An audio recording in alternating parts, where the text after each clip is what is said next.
بسم اللہ الرحمن الرحیم الحمدللہ رب العالمین والصلاۃ والسلام علی رسولہ الکریم اما بعد۔ آج بتاریخ 27 اپریل سن 2026 گروپ سوال شیخ مقصود حفیظہ اللہ سے جوابات سیریز SMS 579 نشر ہونے جا رہی ہے، امید کے بغور سماعت فرمائیں گے۔ گروپ نمبر 4 شروع کرتے ہیں شیخ محترم۔ پہلا سوال ہے، ساتھی پوچھتے ہیں شیخ اگر کوئی بندہ توبہ و استغفار بھی کرتا ہے اور گناہوں میں مبتلا ہے، جیسے کہ مثال فحش میں مبتلا ہے، غیر محرم کو دیکھتا ہے، گندی ویڈیو دیکھتا ہے، چھوڑنے کی کوشش کرتا ہے، لیکن اس کے باوجود پھر دوبارہ توبہ اور استغفار اور پھر گناہ میں اس طریقے سے، تو کیا ایسے بندے کی توبہ اور استغفار فائدہ دے گی یا نہیں دے گی؟ اور ان کا آگے بھی یہ سوال ہے کہ مثال کے طور پر آگے یہ جو کام کرتے ہیں، درود اللہ کے رسول صلی اللہ علیہ وسلم پہ درود پڑھتے ہیں، جیسے اس کی فضیلت آئی ہے کہ 10 درجات بلند ہوں گے، گناہ معاف ہوں گے، یہ ساری چیزیں، یہ بھی ان کو فائدہ ملے گا یا نہیں ملے گا اسی بندے کو؟ بسم اللہ الرحمن الرحیم الحمدللہ رب العالمین وصلی اللہ علی نبینا محمد وعلی آلہ واصحابہ اجمعین۔ دیکھیے، اگر وہ توبہ کرنے میں ارادے کا سچا ہے، اس کی نیت درست ہے اور وہ دل سے ان چیزوں کو چھوڑنا بھی چاہتا ہے، ساتھ ساتھ وہ یہ بھی کوشش کر رہا ہے کہ اس گناہ کے جو اسباب بنتے ہیں ان سے پرہیز بھی کرے، تو اس کی توبہ انشاءاللہ قبول ہے، اس کی توبہ اللہ تعالیٰ قبول کرے گا۔ اب یہ ہے کہ اس کی قبولیت میں کے درجات ہیں، وہ جس قدر نیت کا اپنے سچا ہوگا، ارادے کا اپنے پختہ ہوگا، اور مستقبل میں جو اس کی نیت ہوگی کہ ہمیں نہیں ہونا چاہیے، شرمندہ جتنا ہوگا، دوسرے الفاظ میں کہہ لیے دل سے وہ جتنا اپنے اس کام کے اوپر شرمندہ ہوگا، اسی کے لحاظ سے اس کے درجات ملیں گے، اس کو ثواب ملے گا، اس کا ثواب ملے گا۔ اور دوسری چیز یہ ہے کہ جو اعمال اس گناہ سے، اس توبہ سے متعلق نہیں، دیگر عمل خیر ہیں، ان عمل خیر کا، جیسے نماز پڑھتا ہے، درود پڑھتا ہے، قرآن کی تلاوت کرتا ہے، روزہ رکھتا ہے، تو اس کا ثواب اسے ملنے والا ہے، الا یہ کہ یہ کبیرہ گناہ ایسے ہوں، گناہ جو انسان کے اعمال کو برباد کر دینے والے ہوں، اس لیے کہ سارے گناہ اعمال کو برباد کر دینے والے نہیں ہیں۔ اگر اعمال کو برباد کر دینے والا الگ مسئلہ ہے، لیکن اگر نہیں، اس کا اس سے کوئی تعلق نہیں ہے، یعنی مثال کے طور پر ایک شخص نظر بری نگاہ سے عورتوں کو دیکھنا، اور یہ اس کا وہ عادی ہے، لیکن وہ نماز پڑھنے میں سچا ہے، صدقہ کرنے میں سچا ہے، یہ کرنے میں سچا ہے، تو کیا ہے، وہ اس کو اس کی نماز وغیرہ کا ثواب ملے گا۔ اور اسے اللہ تعالیٰ کی ہو سکتا ہے کہ ایک آزمائش ہو کہ اللہ تبارک و تعالیٰ اسے وہ توفیق نہیں دے رہا ہے کس بات کے چھوڑ دینے کی، تو آیا وہ اپنے توبہ پر کس قدر استقامت سے کام لیتا ہے، یعنی برابر توبہ کرتا رہا ہے۔ جیسے وہ حدیث ہے کہ اللہ کے رسول صلی اللہ علیہ وسلم نے ارشاد فرمایا کہ ایک بندہ توبہ کرتا ہے کہ نہیں ہے، پھر اس سے غلطی ہو جاتی ہے تو پھر وہ توبہ کرتا ہے، پھر اس سے غلطی ہو جاتی ہے پھر وہ توبہ کرتا ہے، تو اللہ تعالیٰ کیا فرماتا ہے کہ اے میرے بندے، اگر یہ تیری کیفیت رہی تو جا، میں تیرے گناہوں کو معاف کرتا رہوں گا۔ تو اصل خلاصہ یہ ہے کہ بندے کو اللہ تعالیٰ کی رحمت سے محروم نہیں ہونا چاہیے، مایوس نہیں ہونا چاہیے، اللہ تعالیٰ کی رحمت سے مایوس نہیں ہونا چاہیے، ایک چیز۔ دوسری چیز، اسے پوری کوشش یہ ہونی چاہیے کہ جس وجہ سے وہ اس گناہ کے اندر پڑ رہا ہے، ان وجوہات کو وہ ترک کرے اور چھوڑے، اس سے اپنے آپ کو انسان بچائے۔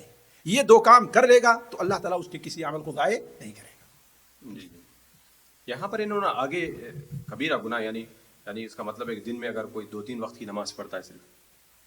بھائی دیکھیے، الگ مسئلہ ہے، نماز ایک ایسا گناہ ہے، نماز کا چھوڑنا جو خطرہ ہے کہ اس کے سارے اعمال رائے گاں ہو جائیں، یہ نہیں بھولنا چاہیے، اس لیے کہ بعض حدیثوں سے اشارہ ملتا ہے کہ اگر اس کی نماز قبول نہیں، دوسرے اعمال بھی اس کو قبول نہیں ہوں گے۔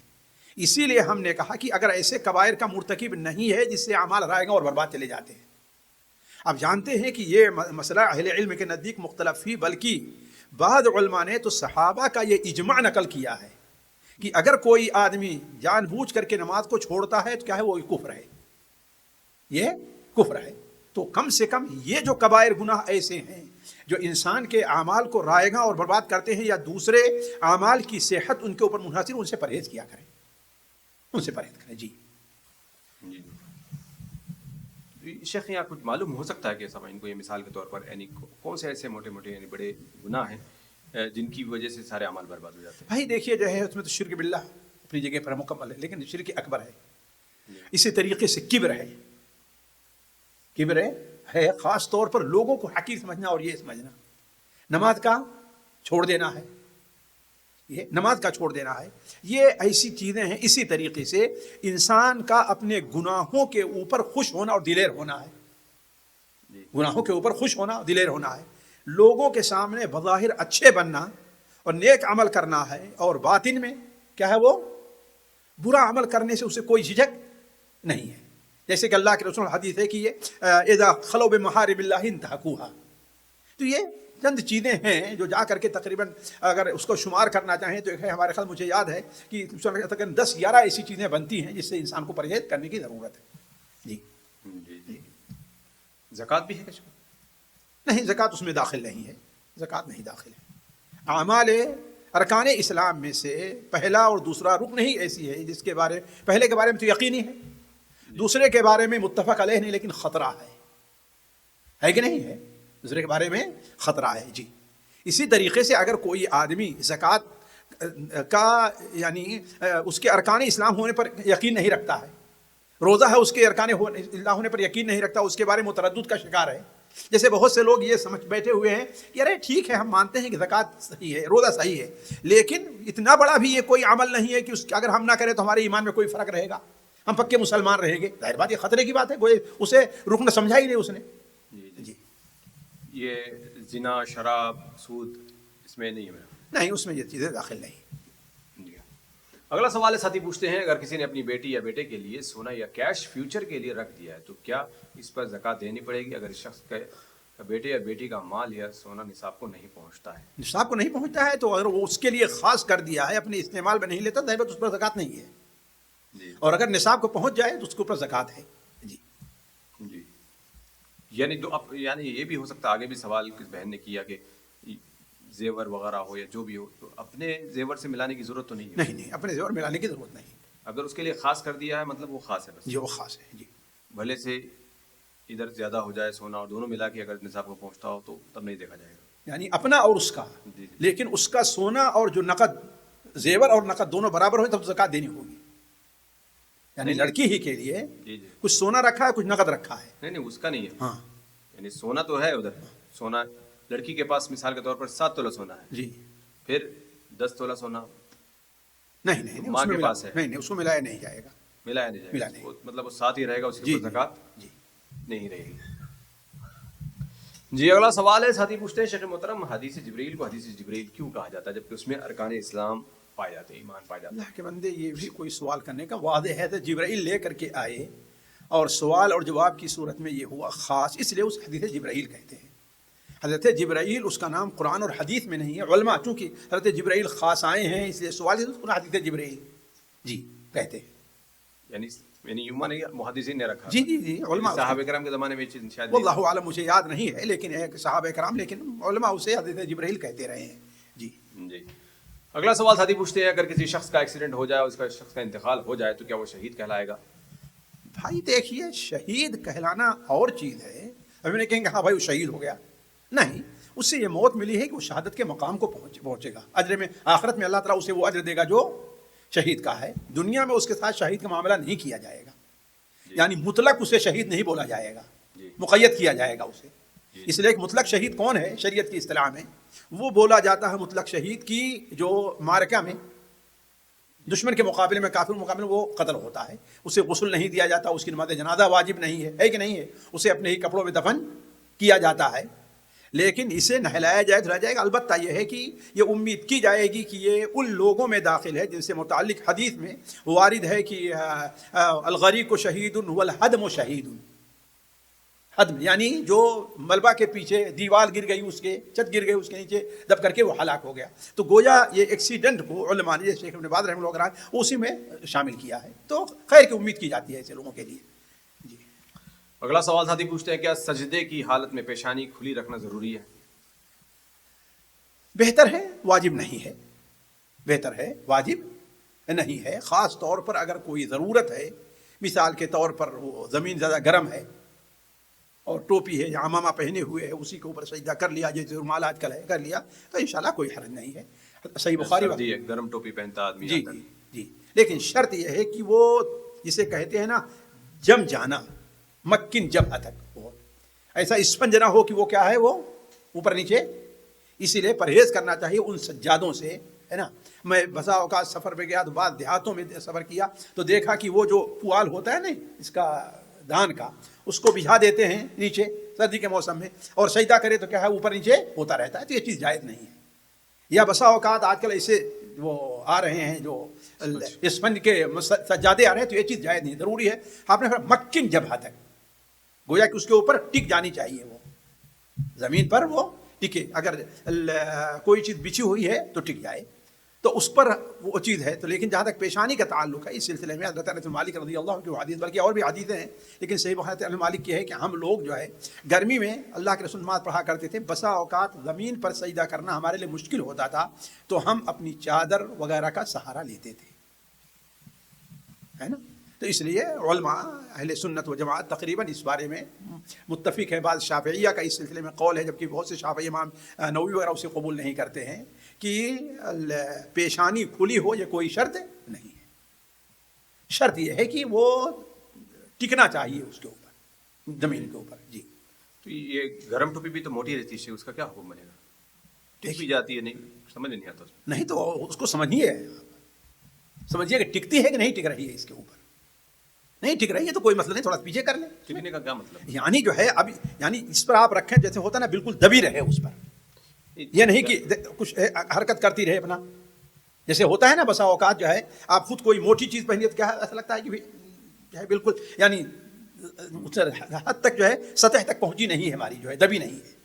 یعنی اگر ٹوپی سخت ہے، مثال کے طور پر پورے جسم کو لگی ہوئی ہے اور کڑک ہے تو کوئی مرض نہیں. اللہ ہے کہ بہت اسپنج کی جیسی سی موٹی ہے تب جا کے پرابلم کرے گی. ورنہ نارمل جو ٹوپی جو ہے کوئی حرج نہیں ہے. یہ رومال ہے کوئی حرج کی بات نہیں. امامہ کوئی باندھے ہے کوئی حرج کی بات نہیں. جی.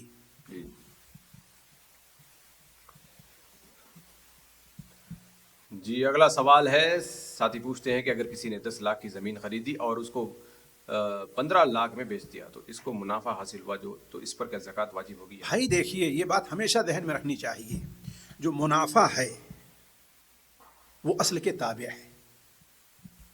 منافع کیا ہے؟ اصل کے تابع ہے. اسی لیے بکری ہیں اس میں جو ولادت ہوتی ہے بچے اس کے اصل کے تابع ہیں. یعنی مثال کے طور پر آپ نے 15 شعبان کو 10 لاکھ سے اپنی تجارت شروع کی ہے اور آئندہ سال 14 شعبان ہونے سے کیا ہے وہ کیا ہو گیا ہے، وہ 15 ہو گیا ہے. تو آپ کو 15 پر پورے پر زکوٰۃ دینی، صرف 10 پر نہیں زکوٰۃ دینی ہے، اگر یہ فائدے کے اوپر وہ سال نہیں گزرا ہے. جی. لیکن کبھی کبھی بیچ میں 1 مہینے میں ہوتا ہے تو ایسا تو نہیں ہوگا اس وقت؟ نہیں، وہ سال کے اکثر حصوں میں ہونا چاہیے. نہیں کہیں ایسا تو نہیں ہے سوال اس میں کہ مثال کے طور پر جب بھی 5 لاکھ ہو جائے اس کے اوپر زکوٰۃ دے؟ نہیں وہ تو سال گزرنا چاہیے، اصل کے اوپر سال گزرنا چاہیے. نہیں کہ ایسا تو نہیں ہے کہ کوئی سوال یہ کر لے کہ 1 مہینے کے بعد اس کو زمین بیچا 5 لاکھ کا فائدہ ہوگا پھر اس کے اوپر زکوٰۃ دینا پڑے گا؟ نہیں وہ نہیں. یعنی سال اس کا حساب لگانا پڑے گا پورے سال کا. جی اگلا سوال ساتھی پوچھتے ہیں کہ کیا ماں اپنے بیٹے یا بیٹی کو زکوٰۃ دے سکتی ہے یا نہیں؟ بھائی دیکھیے اس سلسلے میں جمہور کا جو قول ہے، بلکہ بعض اہل علم نے اجماع نقل کیا، جیسا کہ شیخ ابن باز نے کہا کہ اصول اور فروع کو زکوٰۃ نہیں دینی چاہیے. اصل باپ ہے، دادا ہے، ماں ہے، نانی ہے، یہ ہے، ان کو زکوٰۃ نہیں دینی. بیٹا ہے، پوتا ہے، بیٹی ہے، نواسی ہے، ان کو زکوٰۃ نہیں دینا. باقی جو حواشی ہیں کنارے والے ان کو زکوٰۃ دی جا سکتی ہے اگر وہ اس کیٹیگری میں آتے ہیں جو زکوٰۃ کے مصارف کے اندر بیان ہوئے ہیں، فقیر، مسکین اور وہ لوگ. جی. اصول یعنی بندے کے ماں باپ اور اس کے اوپر. ہاں جی. ماں باپ ہی جائیں گے نا؟ صرف ماں بھی جائیں گے؟ نہیں، چچا نہیں جائے گا. صرف ماں اور باپ. ماں باپ. جی. اوپر باپ، دادا، نانی، نانا. جی. یہ سب اوپر جائیں. جی. نیچے میں بیٹا اور بیٹی. نیچے بیٹا، بیٹی، پوتا، نواسی. اس کے جی اس کے جو اصل فرض ہے بیٹا بیٹی. ہاں لیکن پھر ادھر بھانجے بھانجیاں بھتیجے وغیرہ یہ سب تو نہیں. بہن بھی نہیں جائے گی، بہن الگ رہتی ہے، اپنا رہے تو اس کو دیا جا سکتا ہے. جی. یعنی ایک اصول ایک یاد رکھنا چاہیے. جی. جی اگلا سوال ہے، ساتھی پوچھتے ہیں شیخ محترم اکثر ایسا ہوتا ہے کہ کوئی ہم سے خراب سلوک کرتا ہے لیکن وقت کے ساتھ وہ ٹھیک بھی ہو جاتا ہے، لیکن ہمارے دل میں وہ چیز باقی رہتی ہے، تو اس چیز کو کس طرح ختم کر سکتے ہیں؟ دیکھیے والذین جاہدوا فینا لنہدینہم سبلنا، ہے کہ نہیں؟ اللہ تبارک و تعالیٰ ارشاد فرماتا ہے وَأَمَّا مَنْ خَافَ مَقَامَ رَبِّهِ وَنَهَى النَّفْسَ عَنِ الْهَوَىٰ۔ اس کا سب سے بڑا قاعدہ یہ لے لیں کہ اگر آپ کے دل میں ہے، آپ اس کو بلانا چاہتے ہیں، اللہ تعالیٰ اس کے اوپر آپ کی گرفت نہیں کرے گا، لیکن یہ ہے کہ اس کا اظہار عمل کے طور پر نہیں ہونا چاہیے، اس کا اظہار عمل کے طور پر نہ ہو، باقی دل کے ان خیالات کو اللہ تبارک و تعالیٰ معاف کرنے والا ہے۔ جی جی اگلا سوال ہے، کچھ سوالات خواتین گروپ سے شامل کیے جاتے ہیں۔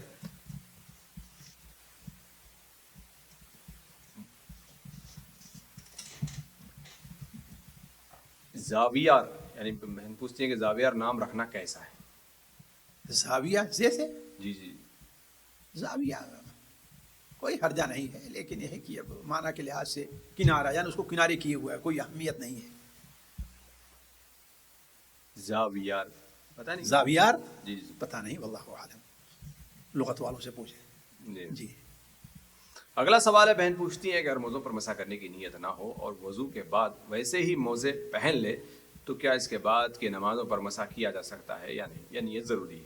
نہیں، موزے پر مسح کے لیے نیت شرط نہیں ہے، نیت سے پہننا شرط نہیں، ویسے مسح کرنے کے لیے نیت ضروری ہے کہ نہیں ہے؟ شرط یہ ہے کہ آپ نے جب موزے کو پہنا ہے تو اس وقت آپ جو ہے وضو سے تھی، کامل طہارت پر تھی، تو اس پر مسح کر سکتی ہیں آپ، چاہے پہلے وضو کرتے ہوئے آپ نے نیت کیا ہے یا نیت نہیں کی ہے، موزہ پہنتے ہوئے آپ نے نیت کی ہے مسح کی ہے، نیت نہیں کی ہے۔ جی جی اگلا سوال، بہن پوچھتی ہے اگر گھر کی بڑی بہو دیورانی سے جھگڑا کرے اور بات نہ کرے اور دیورانی کو سلام کرے تو جواب بھی نہ دے، تو ایسے موقع پر، ایسے حالات میں کیا اس جو بڑی بہو کو گناہ ہوگا یا نہیں ہوگا؟ یعنی اس کے اوپر رشتہ داری تو ادا کرنا ضروری نہیں ہے؟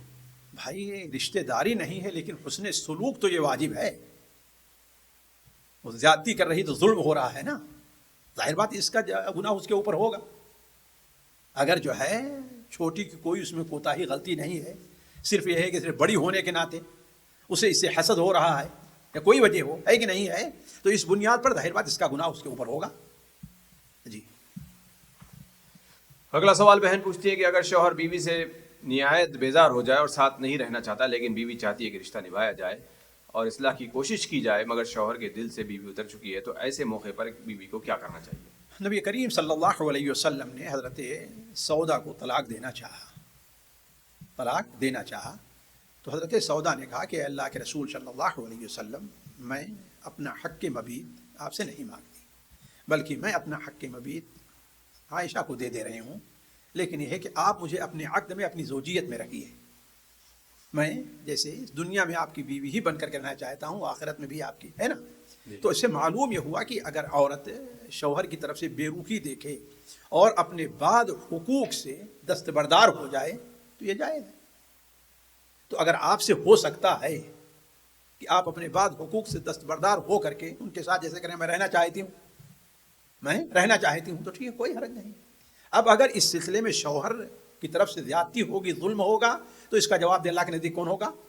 وہ ہوگا۔ اور اگر آپ کی نیت درست رہی کہ ہاں بچوں کو مسئلہ ہے، یہ ہے وہ ہے، بچے ہمارے جو ہے مسئلہ ہوگا، تو اللہ تعالیٰ اس کے اوپر آپ کو اجر بھی دے گا۔ جی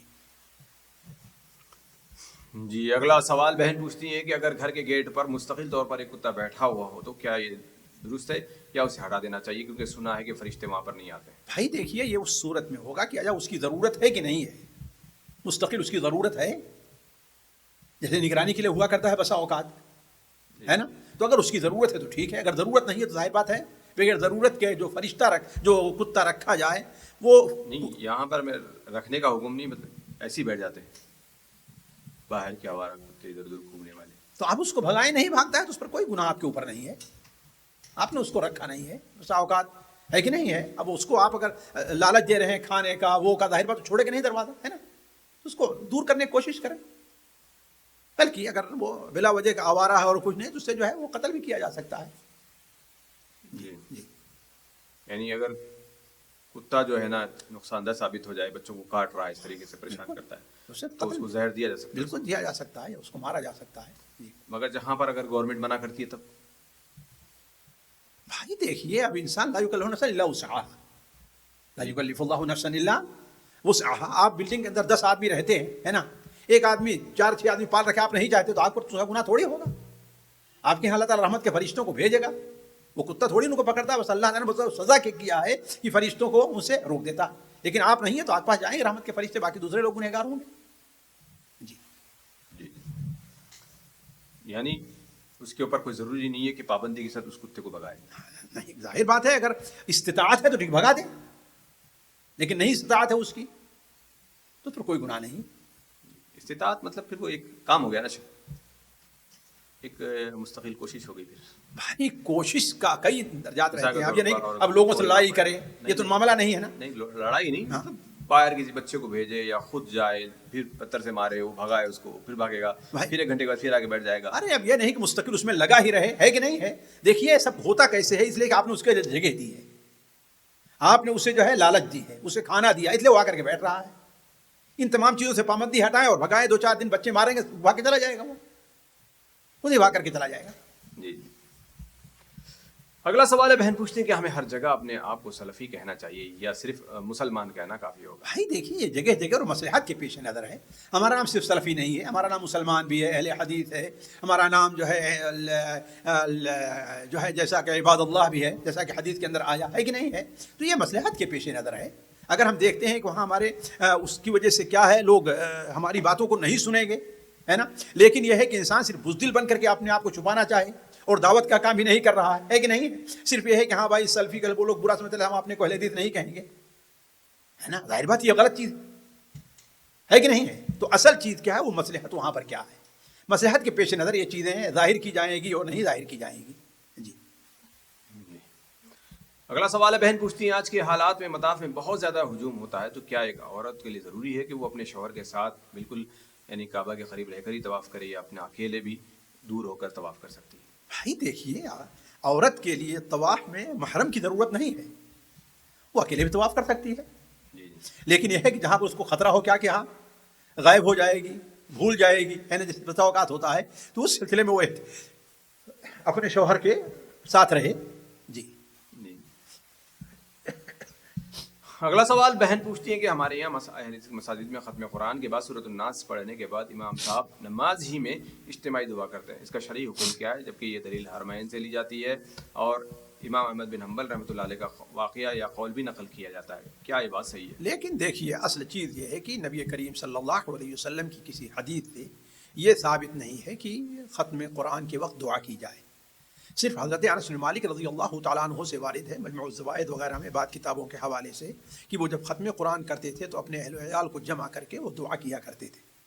البتہ بعض تابعین سے, جیسا کہ بعض باحثین نے اس سلسلے میں دیا ہے, بعض تابعین سے ایسا آتا ہے کہ وہ ختم قرآن پر دعا کیا کرتے تھے, تو اسے آدمی سنت نہ سمجھے اور ایسا لازم نہ سمجھے, ہے نا. اور میں تو یہ کہوں گا کہ جہاں پر یہ چیز ہمارے پاکستان میں یہ چیز رائج نہیں, وہاں پر رائج نہ کی جائے, کیونکہ بسا اوقات وہ چیز ایسی صورت اختیار کر لیتی ہے کہ سنت بجائے بدعت کے زیادہ قریب رہا کرتی ہے.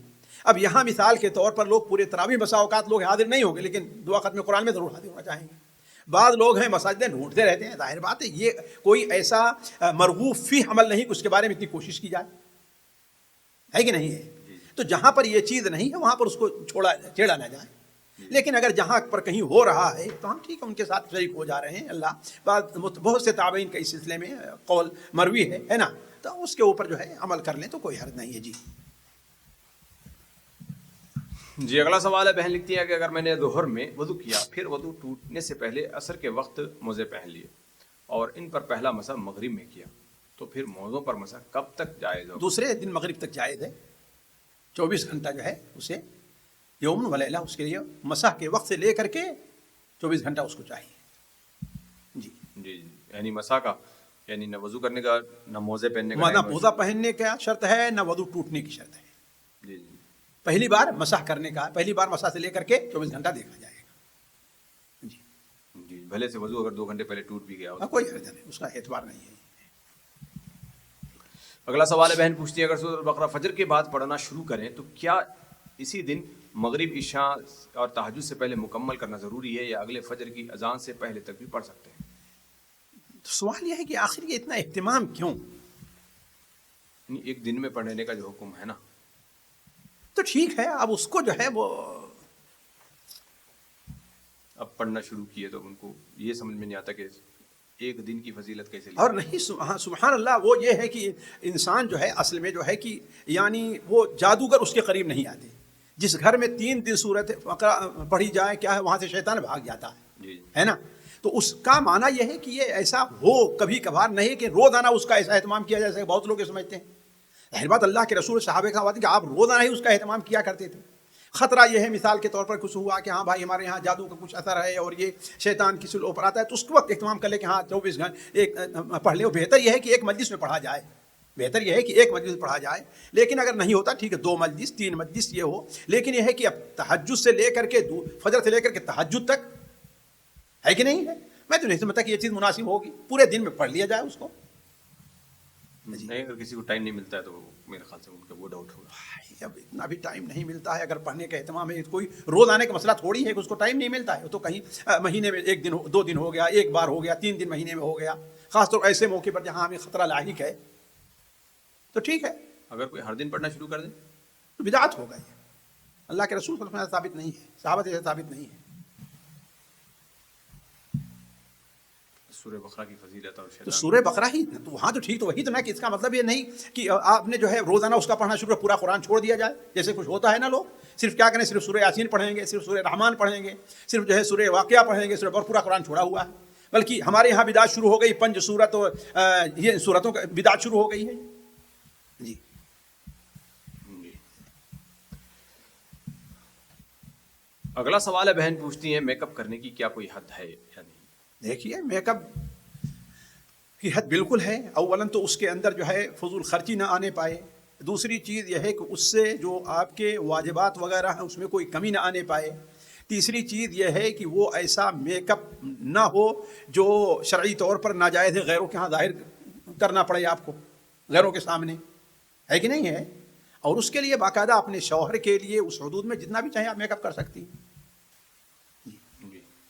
اگلا سوال بہن پوچھتی ہے کہ صلاۃ التسبیح میں 2 رکعات کے بعد جب تشہد میں بیٹھیں گے تو اتحیات سے پہلے تسبیح پڑھیں گے یا بعد میں؟ جی ہاں. اور تیسری اور چوتھی رکعت میں کیا صرف سورۃ الفاتحہ پڑھ کر تسبیح پڑھتے ہوئے رکوع میں جائیں گے یا اس کے بعد کوئی اور سورت بھی پڑھی جائے گی؟ دیکھیے ہر رکعت میں سورہ فاتحہ اور ایک سورت پڑھنی ہے ہر رکعت میں. یہ بات ہے. دوسری چیز یہ ہے کہ یہ تشہد اول میں تشہد پڑھنے سے پہلے اس کو پڑھنا ہے. اس لیے کہ یہ پڑھنا جو پہلی رکعت میں انسان بیٹھے گا اور پڑھے گا پھر اس کے بعد اٹھے گا، ہے کہ نہیں. اسی طریقے سے دوسری رکعت میں بیٹھے پڑھے پھر تشہد شروع کرے. تیسری رکعت میں بیٹھے 10 بار یہ تسبیحات پڑھ کر کے پھر کھڑا ہو. چوتھی رکعت میں تسبیحات پڑھے پھر تشہد شروع کرے. یہ طریقہ ہونا چاہیے. جی. اگلا سوال بہن پوچھتی ہے اگر عورت حاملہ ہو اور بچے کی پیدائش کا وقت ابھی نہیں ہوا ہو اور مثلا 8واں مہینہ چل رہا ہو تو اس کو پانی آتا ہے تو کیا وہ قرآن نہیں پڑھ سکتی یا اس طریقے روزہ وغیرہ رکھے گی یا نہیں رکھے گی؟ بھائی دیکھیے اگر یہ پانی وہ اس کے متصل نہیں ہے جو نفاس کا خون ہوتا ہے جس کا کوئی اعتبار نہیں ہے. اس سے صرف یہ ہوگا کہ یہ اس کے حکم میں ہے. اگر پانی بہہ رہا ہے تو پیشاب اس کو صاف کر کے اس کو کرے اور قرآن وغیرہ پڑھ سکتی ہے. لیکن اگر حق بھاتا کہ اگر کسی عورت کا مستقل جاری بھی ہے نا جاری بھی ہے تو قرآن پڑھ سکتی، کوئی حرج نہیں ہے. جی. اگلا سوال ہے بہن پوچھتی میں قرآن کا ترجمہ سیکھ رہی ہوں اور ایک بار مکمل کیا. جہاں جہاں صبر کے لیے کہا جاتا ہے تو کیسے صبر کیا جائے؟ مجھے معلوم ہے کہ غصہ آئے تو کھڑے ہوں تو بیٹھ جائیں، نعوذ پڑھیں، تعوذ پڑھیں، یہ پانی پئیں، مگر اس کے علاوہ بھی اور کوئی طریقہ کار ہیں تو بتائیں. نہیں تو صبر کا یہ کہاں معنی ہے کہ ہاں جو ہے وہ تو غصہ آئے تب انسان کو تعاوذ وغیرہ یہ چیز، لیکن صبر کا کہاں معنی ہے؟ جی جی. یا تو لکھنے میں کچھ غلطی ہو رہی ہے کہ ہم لوگوں کو سمجھنے میں غلطی ہے، ہم نے تو اس کو پڑھا نہیں، کیا وہ کہنا چاہتی ہیں؟ جی جی. یا دونوں بھی ہو سکتا ہے. مثال کے طور پر اگر غصہ آ جائے تو قرآن پڑھنے میں غصہ آ جائے انہوں. نہیں جہاں پر اللہ رب العالمین نے جگہ کے بندے وہ اس غصے کا معاملہ نہیں. غصہ تو یہ ہے کہ ہاں لوگوں کے ساتھ آپ کے ساتھ بات چیت اور غصہ آ گیا تو آپ وہاں پر اعوذ باللہ پڑھیں، نہیں ہوتا ہے تو آپ وضو کریں، نہیں ہوتا ہے کھڑے ہیں تو بیٹھ جائیں، وہاں چلے جائیں، وہ اس کا معاملہ ہے. نہ یہ کہ آپ قرآن پڑھنے میں آپ کو غصہ آ گیا، وہ کون سا غصہ آئے گا آپ کو؟ نہیں قرآن پڑھنے سے غصہ نہیں ہے. قرآن میں جو صبر کا حکم دیا ہے ہاں تو اس میں کہاں اس کا غصے سے کیا تعلق ہے؟ نہیں صبر کن کن چیزوں پہ کیا جائے میرا خیال سے یہ سوال ہے. صبر دیکھیے صبر جو ہے قرآن مجید میں جو صبر آیا ہے وہ صبر کی وہاں پر دونوں صورتیں ہیں. ایک صبر جو ہے جو اللہ تبارک و تعالیٰ کی مثال کے طور پر حکام کی بجا آوری میں ہے،